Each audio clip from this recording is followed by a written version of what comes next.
Laissez-moi vous ramener à un jeudi soir, fin septembre. Vous êtes debout dans votre propre cuisine à Versailles. C'est votre anniversaire de mariage, 28 ans. Vous cuisinez depuis 15 heures. Un poulet rôti aux morilles, préparé à partir de rien. Vous avez sorti la belle vaisselle en porcelaine, les bougies que vous aviez trouvées au fond du placard. Il y a des tulipes sur la table, pas des fleurs achetées à la va-vite en station-service. De vraies fleurs du fleuriste de la rue de la Paroisse. Elle adorait les tulipes. Vous entendez la porte d'entrée, les clés qui tintent, le manteau jeté sur la chaise. Vous vous tournez, les bras ouverts. La façon dont vous avez accueilli cette femme chaque soir depuis 1997. Elle s'arrête sur le seuil, regarde les fleurs, regarde la table, vous regarde, et dit, ton besoin constant d'être touché, c'est du chantage affectif. J'ai besoin que tu arrêtes. Pas de cris, pas de dispute. Debout dans votre cuisine, entouré de tout ce que vous avez construit pour elle le jour de votre anniversaire, elle qualifie votre amour de crime. C'était ma cuisine. Ma femme, notre 28e anniversaire. Je m'appelle Henri Sader. J'ai passé 22 ans dans l'armée de terre. 2 déploiements en opération extérieure. Je suis revenu les 2 fois indemne, du moins en apparence. Puis, 12 ans à gérer la sécurité pour un grand groupe de défense à Versailles, jusqu'à ce qu'il me pousse vers une pré-retraite il y a 8 mois. Une restructuration du personnel, une manière polie de dire qu'on n'a plus besoin de vous. À l'armée, on vous enseigne quelque chose que la plupart des civils n'apprennent jamais. Quand quelqu'un vous dit exactement qui il est, croyez-le dès la première fois. Sibylle et moi nous sommes rencontrés lors d'un gala de bienfaisance en 96. Elle gérait le vestiaire, m'a rendu ma veste et a dit, vous avez l'air d'avoir besoin de danser. J'ai répondu, j'ai surtout l'air d'avoir besoin de dîner. Nous avons fait les 2 ce soir-là. Mariés 11 mois plus tard. Camille est arrivée en 99. Elle a 26 ans maintenant. Elle vit à Lyon. Elle travaille dans la comptabilité médicale. Une bonne gamine. Elle appelle tous les dimanches sans qu'on ait besoin de lui rappeler. Nous avons été solides pendant longtemps. Je ne suis pas un grand bavard. Je ne l'ai jamais été. Je cuisine. Je répare les choses. Je cherche sa main quand elle franchit la porte. C'est mon langage. 28 ans à le pratiquer. Et pendant la plupart de ces années, elle le comprenait parfaitement. Je me souviens d'un Thanksgiving, ça devait être en 2011. Camille avait 12 ans, elle m'aidait avec la dinde. Sibylle est entrée dans la cuisine, un peu de farine sur le nez, et s'est juste appuyée contre mon dos pendant que je découpais la viande. Elle n'a rien dit. Elle est juste restée là, ses bras autour de ma taille et son front entre mes omoplates. C'était nous. C'était réel. Quand ils m'ont mis à la retraite en janvier, la maison est devenue plus petite. Pas physiquement, mais j'y étais toute la journée pour la première fois depuis mes classes. Et la solution de Sibylle a été de me gérer.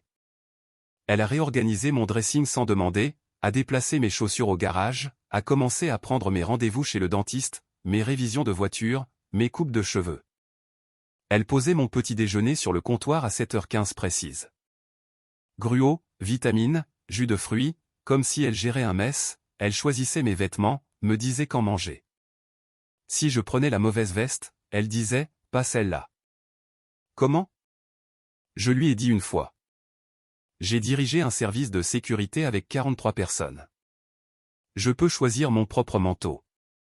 Elle a répondu, alors pourquoi tout tombe en ruine dans cette maison quand j'arrête de surveiller ?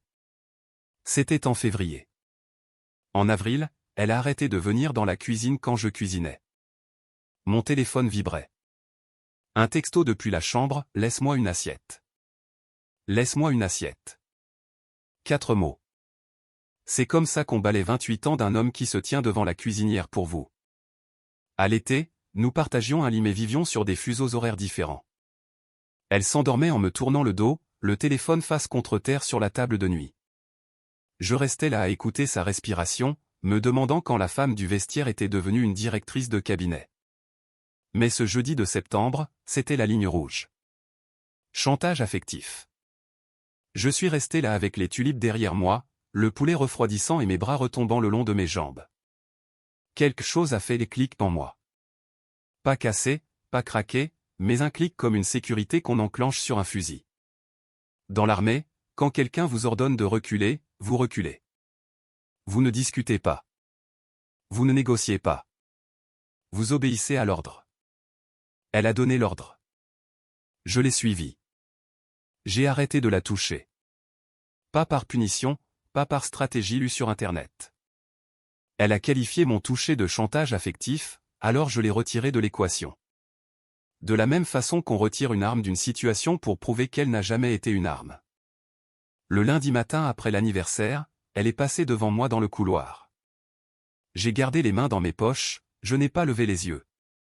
Mardi, elle a mentionné que Nicolas, de son bureau, gérait le nouveau rapport trimestriel. Il est vraiment brillant, a-t-elle dit. J'ai répondu, tant mieux pour lui. Et je suis retourné à mon café. Mercredi, j'ai fait à dîner. Des côtes de porc. Son téléphone a vibré dans le salon. Texto, laisse-moi une assiette. Je lui ai laissé une assiette. Jeudi, une semaine tout juste. Elle s'est assise en face de moi à la table et a dit, tu as été silencieux. Je suis juste les instructions. Quelles instructions? Les tiennes. Elle m'a fixé pendant 5 secondes, s'est levée, est allée se coucher. Vendredi, elle a demandé si je voulais regarder un film. Je vais au bureau, ai-je dit.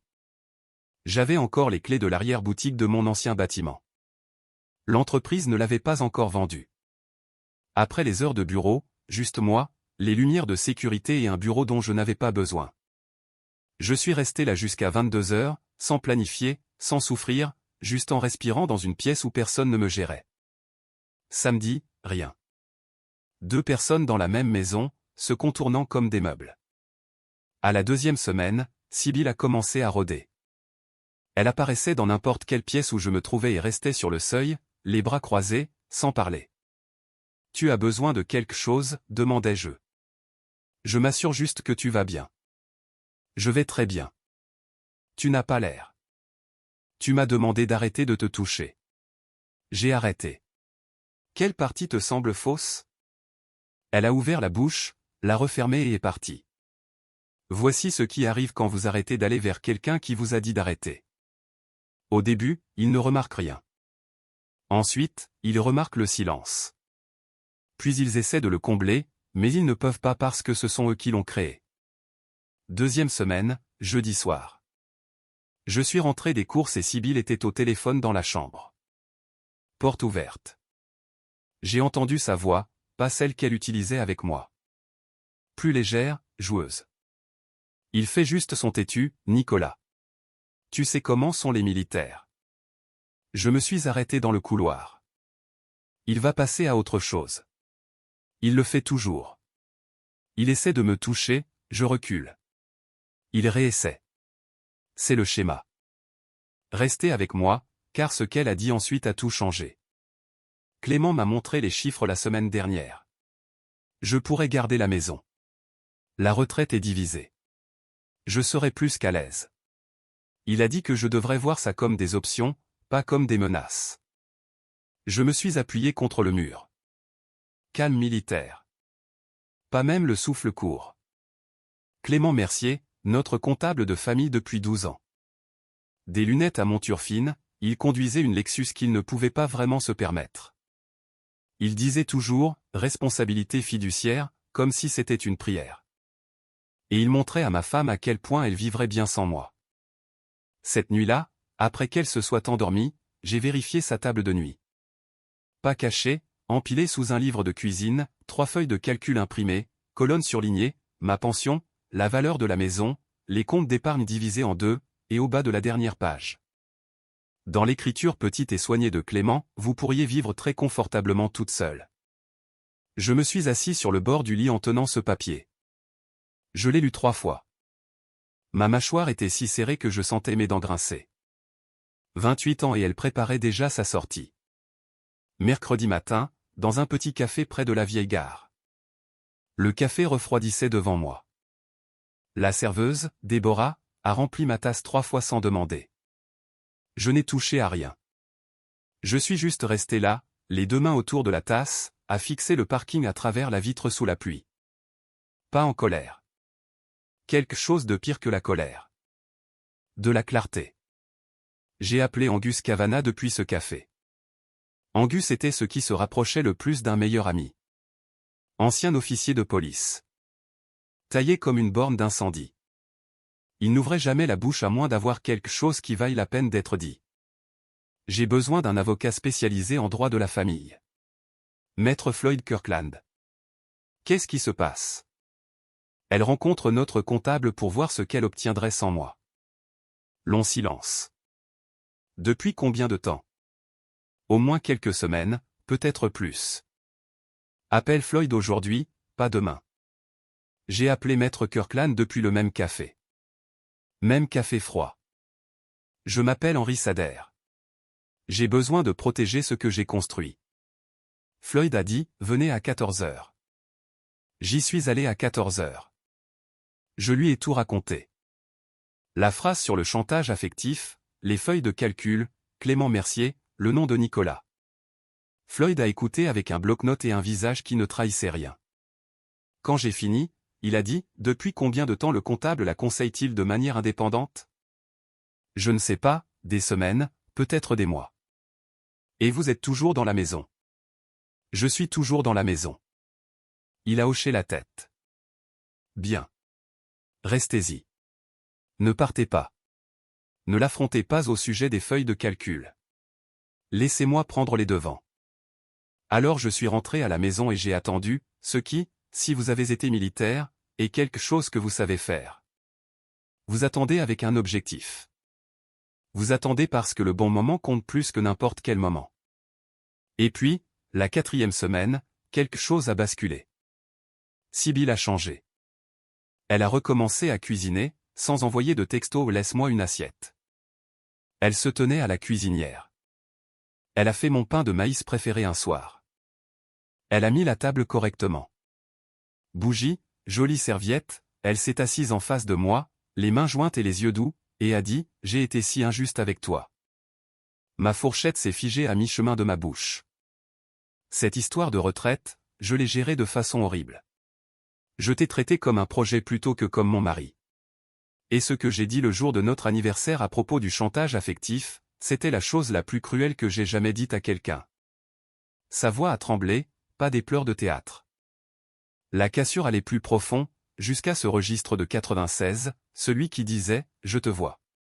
Tu es en sécurité ». Elle a tendu la main sur la table et a touché la mienne. Je veux être honnête avec toi. Pendant environ 10 secondes, tous les murs que j'avais bâtis en 4 semaines se sont effondrés. 28 ans, le vestiaire, les tulipes, la façon dont elle posait sa tête sur mon épaule sur la balancelle du Porsche en fredonnant des chansons dont elle ne connaissait pas les paroles. Tout est revenu, sa main était chaude, ses yeux étaient humides et j'avais envie de m'agripper des 2 mains et de ne jamais lâcher. Puis j'ai senti mon téléphone vibrer dans ma poche. J'ai jeté un coup d'œil sous la table. Une notification de mail transférée. Clément Mercier à Sibylle, envoyé cet après-midi-là. Projection mise à jour ci-jointe. Le calendrier dépend de vous. Le calendrier dépend de vous. 3 heures avant le pain de maïs. 3 heures avant les bougies, les excuses et la main sur la mienne. J'ai regardé ses doigts touchant les miens. J'ai regardé son visage, et derrière les larmes, juste pendant un flash, j'ai vu la même expression qu'elle avait quand elle réorganisait mon placard. Pas de l'amour, de la gestion. J'ai retiré ma main lentement, sans rudesse. Le pain de maïs est bon, ai-je dit. Quelque chose a changé sur son visage. Elle a senti que je partais et n'a pas compris pourquoi. Très bien. Maintenant, elle savait ce que ça faisait. Les 3 jours suivants, elle a intensifié ses efforts. Elle a laissé un mot sur mon oreiller, tu me manques. Samedi, elle a acheté ma bière préférée, l'a mise au frigo avec un post-it disant, pour toi. Dimanche, elle a demandé si je voulais aller au lac comme on le faisait autrefois. Angus m'a invité au stand de tir, ai-je dit. Elle a hoché la tête, un sourire crispé, et s'est entraînée. Lundi, elle a effleuré mon bras quand elle est passée devant moi dans la cuisine. Juste une caresse. Un test. Je n'ai pas bronché, je n'ai pas penché vers elle, j'ai continué à lire le journal. Chaque geste parfaitement chronométré, parfaitement doux. Et je l'ai regardé comme on regarde quelqu'un faire un exercice. Un respect professionnel pour l'exécution. Zéro croyance dans l'objectif. Mercredi, elle a réalisé que rien de tout cela ne fonctionnait. La douceur a tourné du jour au lendemain. Jeudi matin, de la glace. Elle est passée devant moi sans un mot. Elle n'a pas cuisiné, pas envoyé de texto, elle a mangé un yaourt debout devant le comptoir, a fait défiler son téléphone et est allée se coucher à 20h30. Vendredi matin, elle a quitté la maison avant mon réveil et est rentrée à 21h, sentant le vin. L'afterwork du département de Nicolas. Samedi, elle m'a attaqué de billets. Tu sais quel est ton problème? Non. Tu penses que le silence est une force? Ce ne l'est pas. C'est de la cruauté. J'ai levé les yeux de mon livre. Tu as appelé mon besoin d'affection du chantage affectif. Maintenant, tu appelles mon silence de la cruauté. Qu'est-ce que j'ai le droit de te donner, exactement? Elle n'avait pas de réponse à ça parce qu'il n'y en avait pas. Dimanche, elle a essayé les larmes. Brève, stratégique. Je suis descendu et elle était debout devant la fenêtre de la cuisine, les épaules tremblantes, les mains appuyées sur l'évier. Elle m'a entendu entrer et ne s'est pas retournée. Elle attendait que je demande. Je n'ai pas demandé. J'ai versé mon café et me suis assis à la table. Après 5 minutes, elle s'est retournée. Mascara intact. Tu ne vas même pas demander si je vais bien? Est-ce que tu vas bien? Ne le dis pas comme ça. Comme quoi? Comme si c'était une corvée. J'ai pris une gorgée. Sibylle, je t'ai posé cette question chaque matin pendant 28 ans. Tu m'as dit d'arrêter. Je respecte tes souhaits. Tu n'as pas le droit de redessiner les règles chaque semaine et de me blâmer pour avoir suivi la dernière série. Sa bouche s'est ouverte, refermée. Elle a pris son téléphone et a quitté la pièce. J'ai entendu la porte de la chambre se fermer avec un clic. Calme, contrôlée, comme tout ce qu'elle faisait désormais. Même la colère avait un emploi du temps. 5e semaine, samedi après-midi. La scène de la miniature. Je suis rentré du magasin de bricolage et j'ai trouvé Sibylle à la table de la cuisine en train de pleurer. Pas le genre joli. Le genre où votre respiration devient saccadée et où vos épaules ne restent pas immobiles. Et le son qui en sort n'est pas conçu pour un public. Elle a levé les yeux. Mascara coulé jusqu'à la mâchoire. Café intact. Pourquoi ne veux-tu plus me toucher? J'ai posé mes clés sur le comptoir. Je ne suis pas allé vers elle. Tu m'as demandé d'arrêter. C'était il y a 5 semaines. Henri, 11 mots ne viennent pas avec une date d'expiration. Sibylle, je ne voulais pas dire pour toujours. Tu n'as pas précisé de calendrier. Tu as dit, j'ai besoin que tu arrêtes. J'ai arrêté. Elle a pressé ses paumes contre ses yeux. Tu n'as pas le droit d'être aussi froid. Ce n'est pas toi. Je ne suis pas froid. J'ai suivi tes ordres. Un militaire ne m'en dit pas, Sibylle. Il s'adapte. Et je suis resté là, à 2 mètres de distance, à travers la même cuisine. Même comptoir, même homme, même main. Et je n'ai pas bougé. Non pas parce que je ne le voulais pas. Parce que la dernière fois que j'ai tendu la main vers cette femme, elle a appelé ça un crime. Vous connaissez ce moment où vous ne savez pas si la peine de quelqu'un est réelle? Quand une partie de vous hurle, va vers elle. Et l'autre partie se souvient des feuilles de calcul, de l'appel téléphonique avec Nicolas, du comptable qui a écrire très confortablement toute seule au bas de votre vie financière. C'était la 5e semaine. C'était la cuisine. C'était moi. Choisissant de faire confiance aux preuves plutôt qu'aux larmes. Camille a appelé ce soir-là, sans rendez-vous. Papa, maman est vraiment bouleversée. Je sais. Elle dit que tu t'es complètement fermé. Est-ce qu'elle t'a dit ce qu'elle m'a dit il y a 5 semaines le jour de notre anniversaire pendant que je lui préparais à dîner? Silence. Elle a dit que vous aviez un désaccord sur les limites. Elle a qualifié mon besoin d'affection physique de chantage affectif lors de notre 20e anniversaire dans la cuisine où je cuisinais. Demande-lui de le répéter en utilisant exactement ces mots. Plus long silence. Elle a mentionné Clément Mercier. Qui? Notre comptable de famille. Celui qui lui montrait des projections financières d'une vie sans moi. Demande-lui ça aussi. Je te rappellerai. 2 jours plus tard, elle l'a fait. J'ai posé des questions sur Clément et elle est devenue défensive. Elle a dit que j'étais manipulé par toi. Puis j'ai posé des questions sur l'histoire du chantage affectif. Qu'est-ce qu'elle a dit?